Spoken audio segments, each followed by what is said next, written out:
ทุกท่านครับก่อนที่จะเริ่มคลิปนี้ผมจะมีคำถามหนึ่งซึ่งเป็นคำถามที่สำคัญมากและท่านจะต้องตอบกับตัวเองให้ได้ครับหากถามว่าท่านจะต้องมีชีวิตแบบไหนถึงจะเรียกว่านี่แหละประสบความสำเร็จแล้วชีวิตนั้นจะเป็นอย่างไรครับคำตอบนี้ผมตอบให้ทุกท่านไม่ได้ครับท่านจะต้องตอบด้วยตัวเองหากท่านยังหาคำตอบไม่ได้อย่าเพิ่งฟังต่อนะครับอาจจะหยิบสมุดปากกามาเขียนก็ได้อีกรอบหนึ่งนะครับท่านจะต้องมีชีวิตแบบไหนถึงจะกล้าบอกว่าตัวเองประสบความสำเร็จแล้วอันนี้จะเป็นที่มาที่ไปแล้วมันมีความลึกซึ้งมากนะครับเรามาเริ่มหัวข้อกันแบบนี้อะไรคือสิ่งที่จะทำให้เราค้นพบความสุขและสิ่งใดที่จะทำให้เรามีความมั่นคงในชีวิตความสุขและความมั่นคงในชีวิตของท่านแท้จริงแล้วมันคืออะไรกันแน่ในช่วงก่อนหน้านี้ครับผมมีโอกาสได้ไปพบปะคนหลากหลายรุ่นนะครับและคำถามที่ผมชอบมากๆเลยที่จะนำไปถามก็คือคุณจะต้องมีชีวิตแบบไหนหรอครับถึงจะเรียกว่าตัวเองประสบความสำเร็จแล้วหรือนิยามความสำเร็จของคุณมันมีหน้าตาเป็นอย่างไรหรอครับไหนเล่าให้ผมฟังหน่อยคำตอบที่ผมได้รับนะครับแน่นอนบางท่านก็อาจจะมีเงิน10 ล้านบางท่านก็อาจจะได้ทำธุรกิจจนเติบโตเข้า IPO หรือตลาดหุ้นหรือขยายธุรกิจข้ามชาติมีเยอะไปหมดแต่ครับทุกท่านมันจะมีอยู่คำตอบประเภทหนึ่งที่มีเยอะที่สุดและมักจะเกิดขึ้นกับคนทุกวันนี้คำตอบนั้นคืออะไรรู้ไหมครับอยากมีชีวิตที่มั่นคงครับอยากมีชีวิตที่มั่นคงค่ะอยากจะมีงานประจำที่สามารถทำให้ตัวเองมีสวัสดิการที่ดีมีเงินเดือนที่ดีหรืออย่างน้อยเกษียณไปก็ยังมีความมั่นคงทุกท่านครับนี่คือคำตอบที่ผมจะได้รับมากที่สุด Key Takeaway หรือ Keyword ก็คือความมั่นคงทีนี้ตรงนี้น่าสนใจมากครับแน่นอนครับว่าผมเคารพทุกนิยามความสำเร็จของทุกท่านแต่เรามาตั้งคำถามกันแบบนี้นี่คือสิ่งที่ผมจะถามต่อเวลาที่มีใครตั้งว่าความมั่นคงคือหนทางสู่ความสุขเราแน่ใจจริงๆหรือเปล่าว่าความมั่นคงนั้นจะนำมาซึ่งความสุขไปทั้งชีวิตหรือจริงๆแล้วสิ่งที่เราต้องการจริงๆอาจไม่ใช่ความมั่นคงแต่เป็นอีกสิ่งหนึ่งที่มันสูงส่งยิ่งกว่านั้นเพียงแค่ว่าเรายังไม่รู้ว่าเราต้องการแต่ลึกๆแล้วเราต้องการนี่คืออีกคำถามแล้วก็อีกชุดความรู้ชุดแนวความคิดหนึ่งที่ผมอยากให้ทุกท่านลองมาคิดตามครับผมสงสัยในสิ่งนี้ผมเลยพยายามที่จะหาคำตอบเช่นกันและทุกท่านครับสิ่งหนึ่งที่หากเราดูถึงเรื่องราวของการประสบความสำเร็จในประวัติศาสตร์มันจะมีอยู่คีย์ตัวหนึ่งครับที่เป็นสิ่งที่พวกเขาทุกคนมีและแสวงหาผมมีเรื่องราวหนึ่งมาเล่าให้ฟังและจะอาจทำให้ทุกท่านได้เข้าใจว่าแท้จริงแล้วหนทางสู่ความสุขคืออะไรกาลครั้งหนึ่งนานมาแล้วครับมีเด็กคนหนึ่งได้เป็นลูกศิษย์ของเจ้าสำนักแห่งหนึ่งเขาอาศัยอยู่ในสำนักที่ล้อมรอบไปด้วยภูเขาและทิวทัศน์ที่งดงามไปด้วยธรรมชาติอันเขียวขจีอีกทั้งยังมีเสียงแห่งความสงบไปทั่วทั้งสำนักนั้นซึ่งเป็นสถานที่ที่น่าอภิรมย์มากลูกศิษย์คนนี้ครับได้คิดถึงคำถามชุดหนึ่งอะไรคือสิ่งที่จะทำให้เรามีความสุขไปทั้งชีวิตเราจะต้องมีชีวิตแบบไหนกันถึงจะค้นพบความสุขลูกศิษย์หาคำตอบไม่ได้ครับคิดแล้วคิดอีกใช้เวลา1 ชั่วโมงครึ่งวันหมดวันก็คิดไม่ออกวันรุ่งขึ้นครับลูกศิษย์ก็เลยเอาคำถามนี้ไปถามกับอาจารย์ที่อยู่ในสำนักลูกศิษย์เดินไปหาที่อาจารย์ครับแล้วก็ถามอาจารย์ตรงๆเลยว่าท่านอาจารย์ผมมีคำถามชุดหนึ่งซึ่งผมสงสัยมากแล้วผมก็ตอบไม่ได้หากข้าต้องการมีความสุขไปทั้งชีวิตข้าต้องใช้ชีวิตอย่างไรนี่คือชุดคำถามที่ลูกศิษย์ถามครับอาจารย์มองหน้าลูกศิษย์เห็นดังนั้นยิ้มอ่อนๆครับพร้อมกับเอ่ยถามว่าข้ายังตอบเจ้าไม่ได้หรอกเจ้าลูกศิษย์ดังนั้นข้าจะถามเจ้าก่อนแล้วนิยามความสุขของเจ้ามันเป็นอย่างไรกัน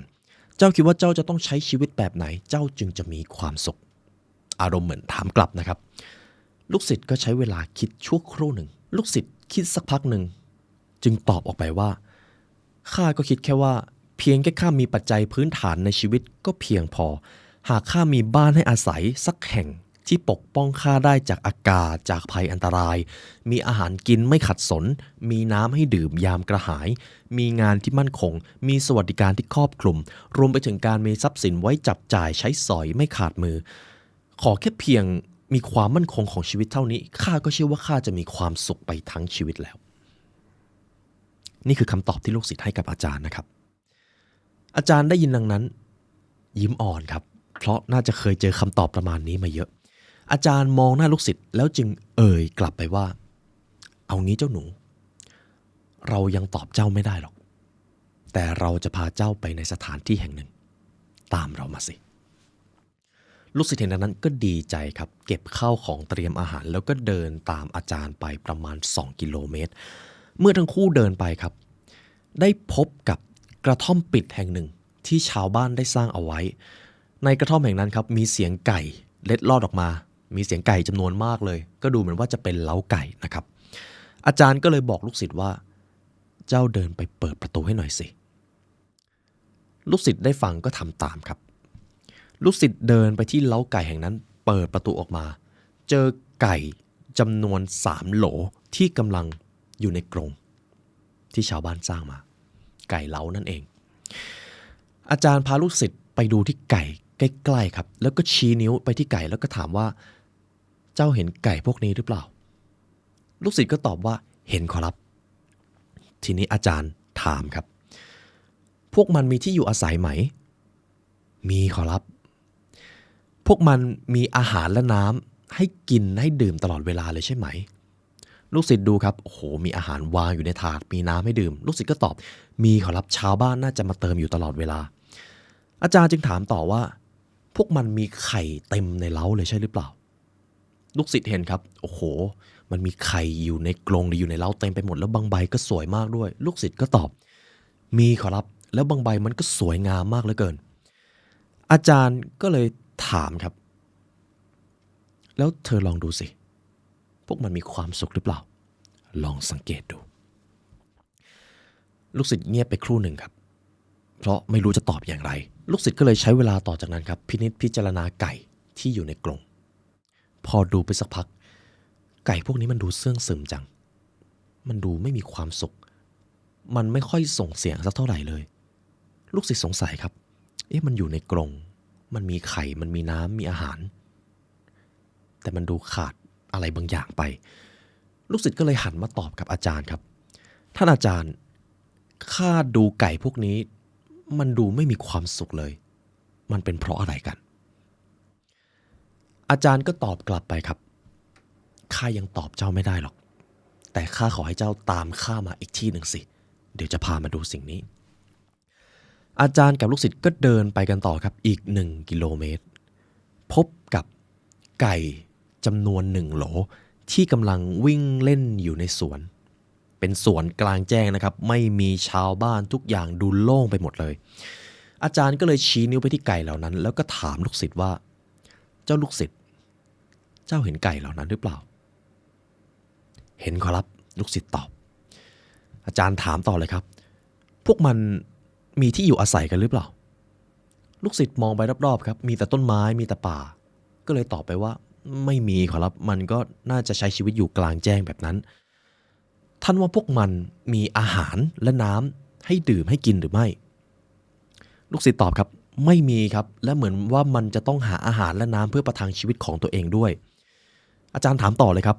พวกมันได้รับการปกป้องจากสัตว์อื่นหรืออันตรายอื่นๆหรือไม่ลูกศิษย์มองไปรอบๆก็ตอบเลยไม่มีครับมันไม่มีอะไรมาคุ้มกันพวกมันเลยอาจารย์ถามต่อพวกมันมีไข่เป็นของตัวเองหรือเปล่าลูกศิษย์ดูไปรอบๆมีไข่อยู่ไม่กี่ใบก็เลยคิดว่ามันมีแต่มันน้อยมากเลยครับแต่พวกมันก็ดูไม่สนใจด้วยอาจารย์เงียบไปครู่หนึ่งแล้วก็ถามลูกศิษย์ว่าแล้วเจ้าลองดูสิว่าพวกมันมีความสุขหรือเปล่าลูกศิษย์อึ้งครับก็เลยคิดวิเคราะห์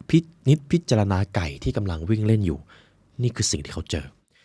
ลูกศิษย์จ้องมองไก่เหล่านั้นเห็นว่าพวกมันเล่นหยอกล้อกันอย่างสนุกสนานมันสามารถไปที่ไหนก็ได้ในที่ที่มันอยากไป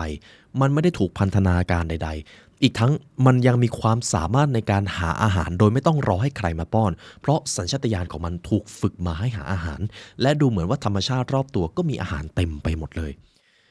มันเลยดูมีความสุขจังลูกศิษย์เห็นดังนั้นก็เลยตอบท่านอาจารย์ไปเลยว่าข้าว่ามันดูมีความสุขมากเลยท่านอาจารย์แต่ข้าสงสัยจังไก่ในส่วนนี้มันไม่ได้รับการปกป้องมันต้องขวนขวายในการใช้ชีวิตมันต้องเอาตัวรอดจากภัยอันตรายต่างๆแม้แต่ไข่สักใบมันก็อาจจะไม่มีด้วยซ้ำแต่ทำไมมันดูมีความสุขจังเลยท่านอาจารย์ท่านอาจารย์ยิ้มครับแล้วก็ตอบไปสั้นๆเพราะมันมีสิ่งที่ไก่ในกระท่อมไม่มีนะสิสิ่งนั้นคืออะไรรู้ไหมอิสรภาพยังไงล่ะลูกศิษย์เหมือนตื่นรู้เลยครับแบบว้าวอาจารย์ก็ตอบไก่ที่เธอเห็นอยู่ในสวนนี้ที่มันมีความสุขเพราะมันมีอิสรภาพมันไม่ได้ถูกขังหรืออย่างน้อยมันก็ไม่ได้ขังตัวเองไว้ในกรงมันสามารถไปได้ทุกที่มันเรียนรู้ที่จะใช้ความสามารถของมันในการค้นหาวิธีการดำเนินชีวิตของพวกมันเองและธรรมชาติก็มีสรรพสิ่งรอพร้อมอยู่แล้วไม่ว่าจะเป็นอาหารให้กินยามหิวหรือน้ำให้ดื่มยามกระหายหรือแม้แต่ไข่ของมันก็ฟูมฟักออกมาในทุกๆเดือนอยู่แล้วมันจึงไม่ได้รู้สึกขาดแคลนอะไรเลยและด้วยอิสรภาพนี้เองทำให้พวกมันสามารถทำในสิ่งที่ปรารถนาในเวลาที่ต้องการกับกลุ่มหรือฝูงที่พวกมันต้องการและมันไม่ได้ถูกพันธนาการใดๆนี่แหละอิสรภาพหากเทียบกับไก่ในกระท่อมที่เธอได้เห็นก่อนหน้าตรงกันข้ามกันเลยไก่ในกระท่อมมันมีทุกสิ่งที่ทำให้ชีวิตของมันมั่นคงอาหารก็มีคนป้อนน้ำก็มีคนป้อนไข่ก็มีกรงคอยปกป้องสวัสดิการของพวกมันช่างดีเลิศแต่ตัวว่าพวกมันจะต้องแลกมาด้วยสิ่งหนึ่งอิสรภาพของพวกมันเองพวกมันได้ความมั่นคงมาแต่มันขาดอิสรภาพและด้วยความมั่นคงมากๆของพวกมันนี่เองทำให้พวกมันจะต้องแลกมาด้วยอิสรภาพชีวิตของพวกมันจึงน่าเบื่อหน่ายราวกับตายทั้งเป็นเจ้าลูกศิษย์ท่านเห็นหรือยังหากเจ้าอยากมีความสุขในชีวิตเจ้าว่าเจ้าต้องการความมั่นคงหรืออิสรภาพล่ะคุณผู้ฟังครับท่านต้องการความมั่นคงหรืออิสรภาพกันแน่ครับผมตอบให้ไม่ได้ครับเรามาดูบริบทนี้กันถ้าเรามีงานประจำที่สามารถยึดถือไปทั้งชีวิตเราน่าจะมีความสุขถ้าเรามีบ้านหลังใหญ่เราน่าจะมีความสุขถ้าเรามีรถเป็นของตัวเองเราน่าจะมีความสุขแต่สิ่งเหล่านั้นบางทีมันอาจจะต้องแลกมาด้วยการพัฒนาการบางอย่างอาจจะต้องเป็นหนี้อาจจะต้องไปกู้หนี้ยืมสินใช่ไหมครับอาจจะต้องแลกบางสิ่งบางอย่างโดยเฉพาะอย่างยิ่งเวลาของท่านเพื่อที่จะแลกกับความมั่นคงนั้นมายิ่งเอาเวลาไปแลกกับความมั่นคงสิ่งที่ท่านจะสูญเสียไปคืออิสรภาพครับดังนั้นเลยเป็นอีกชุดคำถามหนึ่งที่มีแค่ท่านเท่านั้นที่จะตอบได้แท้จริงแล้วสิ่งที่จะทำให้ท่านมีความสุขไปทั้งชีวิตเป็นความมั่นคงหรืออิสรภาพหากคุณผู้ฟังได้คำตอบเป็นอิสรภาพนะครับนั่นหมายความว่าสิ่งที่ท่านต้องการจริงๆคือประสบการณ์ใหม่ๆการเพิ่มพูนทักษะการเพิ่มพูนชุดความรู้และก็การไม่หยุดที่จะพัฒนาตัวเองมันคือการที่ท่านสามารถสร้างชีวิตในแบบที่ต้องการทำในสิ่งที่ต้องการในเวลาที่ต้องการและกับคนที่ท่านต้องการนั่นคืออิสรภาพและมันคือสิ่งที่มีราคาสูงที่สุดเท่าที่ชีวิตท่านจะมีครับดังนั้นครับบางทีท่านอาจไม่ได้ต้องการความมั่นคงขนาดนั้นก็ได้ท่านแค่ต้องการอิสรภาพเอาล่ะครับนี่คืออีกปรัชญาชุดหนึ่งที่ผมพาคุณผู้ฟังมาเรียนรู้กันแล้วก็เชื่อว่าได้ผ่านเรื่องราวนี้หลายท่านก็จะตีความแตกต่างกันไปเพราะมันเกิดขึ้นจากการตั้งคำถามที่ผมมักจะได้เจอครับคนส่วนใหญ่อยากจะมีครอบครัวที่มั่นคงมีงานที่มั่นคงมีบ้านมีรถแต่สุดท้ายพวกเขาจะต้องแลกกับการถูกพันธนาการจากบางสิ่งบางอย่างอาจจะต้องทนทำงานที่ตัวเองไม่ชอบทนอยู่กับคนที่พวกเขาไม่ชอบในขณะที่ถ้าเขามีอิสรภาพถ้าเขาไม่ได้ผูกติดตัวเองไว้กับความมั่นคงตั้งแต่แรกเขาอาจจะมีอิสรภาพกว่านี้ก็ได้และแน่นอนครับอิสรภาพกับความสุขจะอยู่ด้วยกันเสมอ ต่อไปนี้จะเป็นปรัชญาที่ผมนำให้คุณผู้ฟังนะครับผมจะอ่านประโยคนี้ให้ในผืนผ้าใบอันกว้างใหญ่ของชีวิตเส้นได้ที่โดดเด่นที่สุดคือเส้นที่มีสีสันจากประสบการณ์และความเสี่ยงเพื่อที่ท่านจะมีชีวิตที่สมบูรณ์และมีความสุขท่านต้องพยายามขยายประสบการณ์และยอมรับความเสี่ยงที่มาพร้อมกับมันการเดินทางของการเติบโตและการค้นพบไม่ใช่เพียงแค่การแสวงหาความสุขแต่คือการค้นพบความเข้าใจที่ลึกซึ้งยิ่งขึ้นเกี่ยวกับตัวท่านและโลกใบนี้ย้อนกลับไปในตอนแรกที่ผมให้คุณผู้ฟังนิยามความสำเร็จของตัวเองนิยามความสำเร็จของท่านจะเป็นอะไรก็ได้ครับแต่ผมจะขอให้มันอยู่ภายใต้พื้นฐานข้อเดียวความสำเร็จคือการเดินตามวิถีชีวิตด้วยความเข้าใจและเป็นเส้นทางของตนไม่ใช่การเดินตามความคาดหวังของผู้อื่นหากความสำเร็จของท่านอยู่ภายใต้พื้นฐานนี้ท่านเป็นคนหนึ่งที่มีอิสรภาพครับเท่านั้นเลยและต่อจากนี้จะเป็นบทเรียนที่ผมได้ถอดมาให้คุณผู้ฟังนะครับเป็นปรัชญาที่ทำให้ท่านเข้าถึงอิสรภาพมากขึ้นหากตอนนี้ท่านรู้สึกว่าชีวิตมันดูมั่นคงก็จริงแต่ไม่มีความสุขรู้สึกขาดอิสรภาพจะทำในสิ่งที่ต้องการในเวลาที่ต้องการก็ไม่ได้ปรัชญานี้จะทำให้ท่านมองเห็นโอกาสนั้นครับข้อที่1 Tomorrow will be too late Successful people always take risk no risk no success สิ่งใดที่ถูกผัดวันประกันพรุ่งย่อมนำมาซึ่งการเวลาที่สายเกินไปเสมอทุกๆคนที่ประสบความสำเร็จในโลกนี้รู้ว่าจะต้องเผชิญหน้ากับความเสี่ยงหากไร้ซึ่งความเสี่ยงมันก็ไร้ซึ่งความสำเร็จข้อนี้สำคัญมากครับในตอนนี้เรากำลังใช้ชีวิตอยู่ในเซฟโซนมากเกินไปหรือเปล่าไม่เสี่ยงทำสิ่งใหม่ๆถ้าเราไม่ได้ทำสิ่งใหม่ๆความเป็นไปได้ใหม่ๆก็จะไม่มีทางเกิดขึ้นเช่นที่คุณอัลเบิร์ตไอน์สไตน์บอกครับเราไม่มีทางเลยที่จะสร้างผลลัพธ์ใหม่จากการกระทำเก่าในหนังสือ Becoming Supernatural ดร. โจ ดิสเพนซาก็บอกครับหากคุณต้องการเปลี่ยนแปลงตัวเองคุณก็จะต้องตายแล้วเกิดใหม่เพื่อที่จะเผชิญกับความเป็นไปได้ใหม่ดังนั้นหนึ่งในหนทางที่จำเป็นอย่างยิ่งก็คือการเผชิญหน้ากับดินแดนที่ท่านไม่รู้ครับหรือไม่คุ้นเคยมันคือความเสี่ยงนั่นเองหากตอนนี้ท่านยังไม่ได้เผชิญหน้ากับความเสี่ยงใดๆเลยในชีวิตมันจะมีโอกาสเกือบ 95% ครับว่าท่านจะเสียใจกับวิถีชีวิตนั้นนี่คือข้อที่1ข้อที่2 In time of decision success people find a way to take risk loser always find a way for only survive ในยามที่ต้องตัดสินใจผู้สำเร็จจะหาโอกาสที่จะลงทุนในประสบการณ์ใหม่ๆและเสี่ยงในสิ่งที่ต่อยอดไปสู่ความก้าวหน้าเสมอในขณะผู้ล้มเหลวหรือผู้แพ้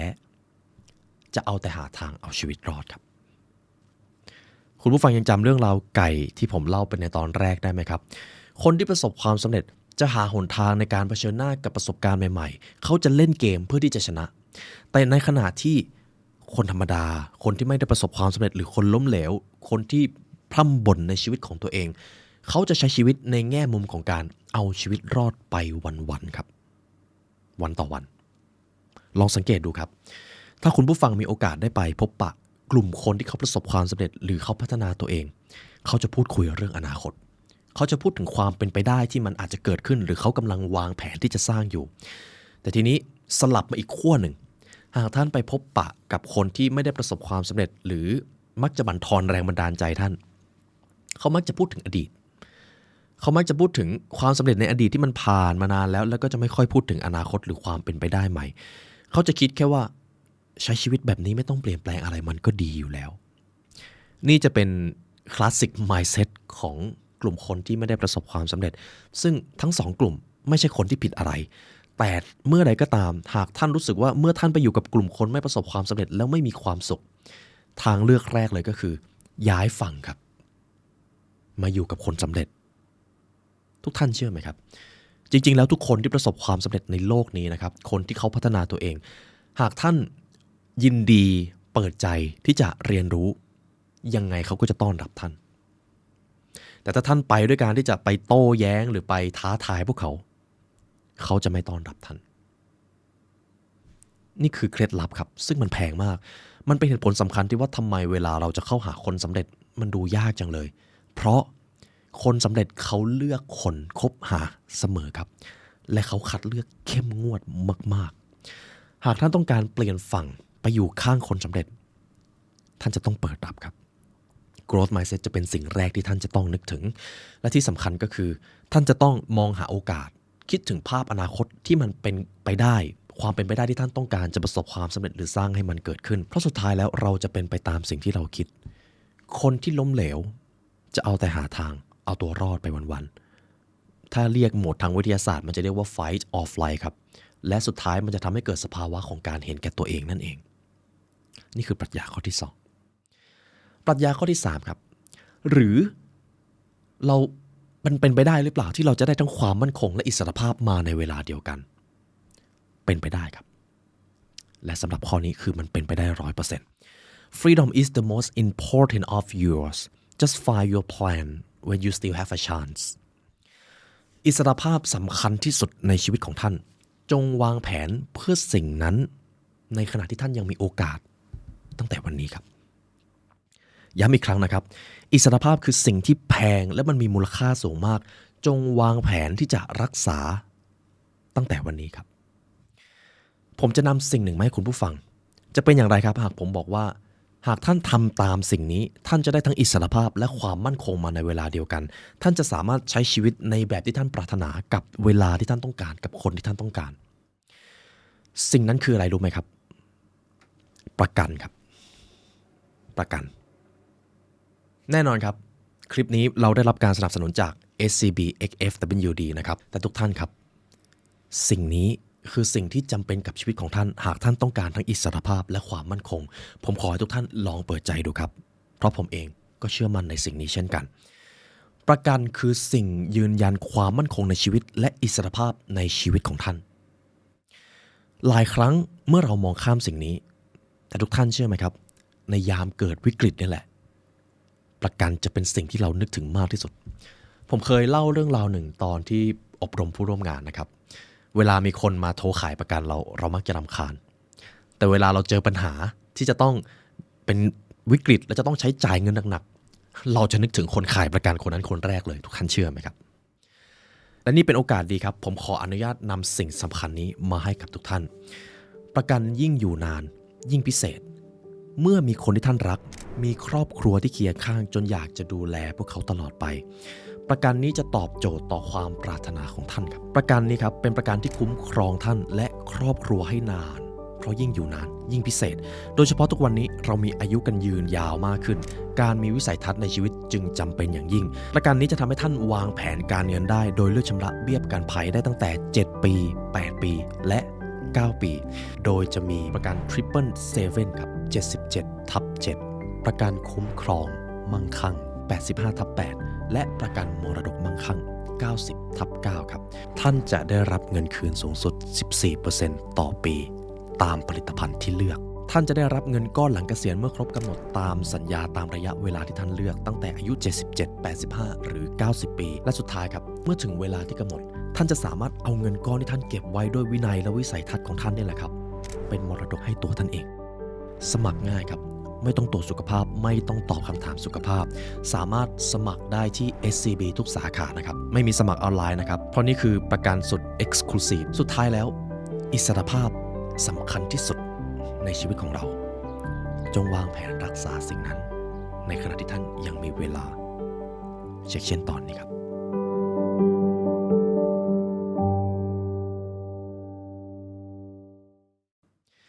นี่คือบทเรียนที่ผมนำให้คุณผู้ฟังนะครับเรามาพูดถึงข้อต่อไปกัน In game of life success people play to win poor people always pray for not to lose ในเกมแห่งชีวิตคนสำเร็จหรือผู้มีอิสรภาพจะเล่นเกมเพื่อชนะในขณะที่ผู้ไร้อิสรภาพหรือผู้ไม่ประสบความสำเร็จจะเล่นเกมนี้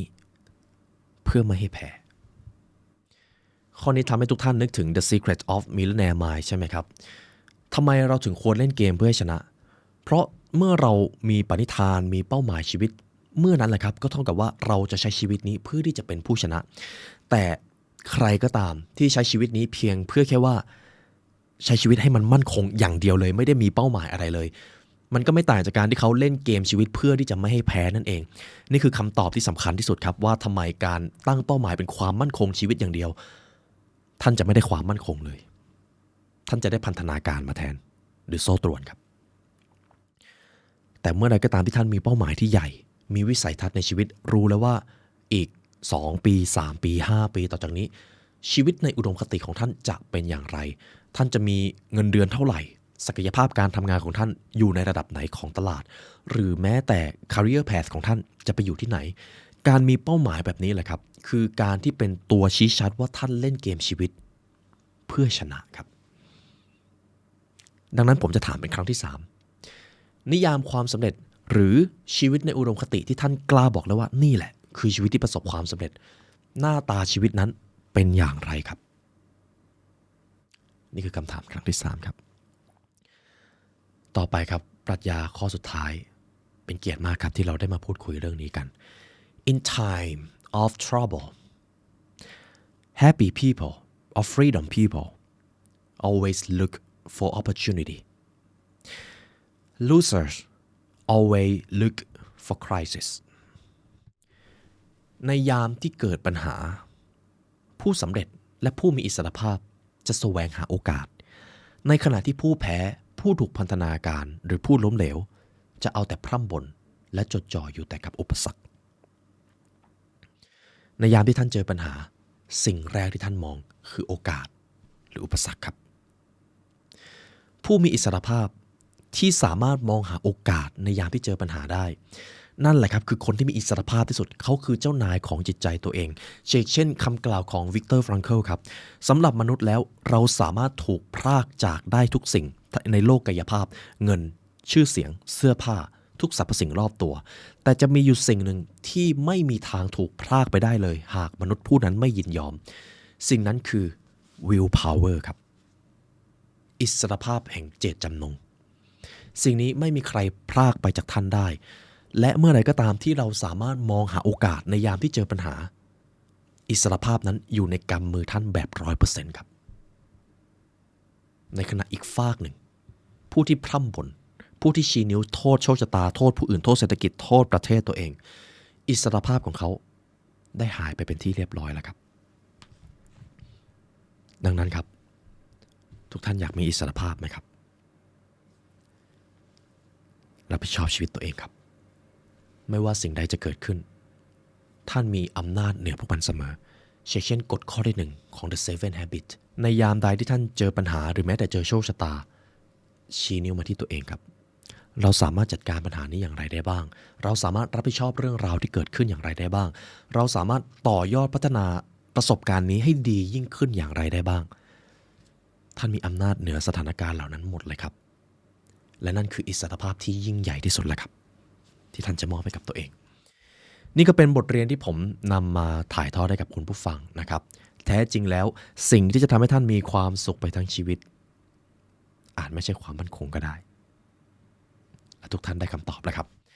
และเช่นเคยครับหากทุกท่านฟังมาจนตรงนี้แล้วอยากใช้เวลาเรียนรู้กับทาง The Library Learn ให้ลึกซึ้งกว่านี้ทุกท่านสามารถเรียนรู้ได้ผ่านพรีเมียมคอนเทนต์ของพวกเรานะครับในที่นั้นมีทั้งตำราความสำเร็จตำราจิตวิทยาบางศาสตร์ก็ดาร์กมากนะครับแล้วก็ตอนนี้เรากำลังทำ The Law of Success อยู่และเชื่อว่านี่จะเป็นบทเรียนที่ดีที่สุดเท่าที่ผมจะมอบให้กับทุกท่านได้ทุกท่านสามารถเรียนรู้ได้ผ่านพรีเมียมคอนเทนต์ทั้ง www.thelibrarylearn.com หรือกดปุ่มจอยด้านล่างก็ได้ครับแล้วเลือกพรีเมียมคอนเทนต์เป็นเกียรติอย่างยิ่งที่เราจะมีโอกาสได้มายกระดับพัฒนาตัวเองผ่านเนื้อหาพิเศษเหล่านี้กันและเช่นเคยครับหากทุกท่านฟังมาถึงตรงนี้ตัวผมรู้สึกยินดีและเป็นเกียรติอย่างยิ่งครับที่เรามีโอกาสได้มาเรียนรู้ด้วยกันในวันนี้ได้เวลาอันสมควรแล้วครับเพราะการเรียนรู้จะทำให้คุณเป็นอิสระขอให้จักรวาลคุ้มครองครับสวัสดีครับ